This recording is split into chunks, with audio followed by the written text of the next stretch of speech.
What if the most important decision of your life came down to one button? Marcus had been sitting in his car for 22 minutes, engine off, hands shaking, staring at a glowing screen. One button. That's all that stood between the life he had and the life he wanted. Would he press it?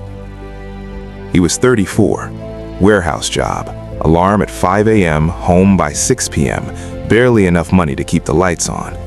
From the outside, nothing remarkable, but every single night after his kids fell asleep, Marcus disappeared into something nobody knew about, not even his wife.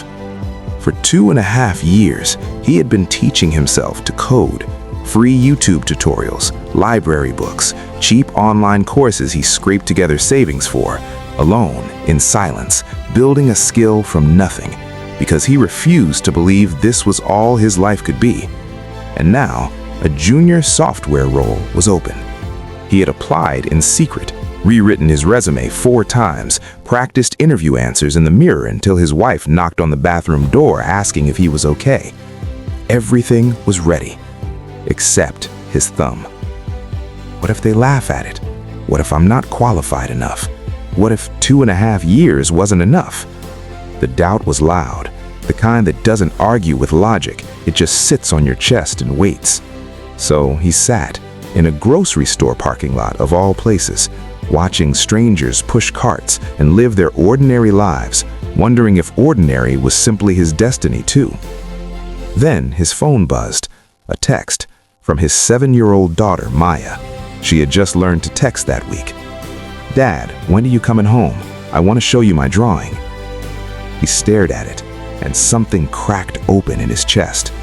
He thought about Maya growing up, about the days she'd be afraid to show her work to the world, about standing in front of her, looking her in the eyes and telling her what to do in that moment. What would you tell her, Marcus? He already knew the answer. Press send, baby. Just press send. His thumb moved. He drove home, helped Maya hang her drawing on the fridge, ate dinner, laughed at something on TV, fell asleep like a normal man on a normal night.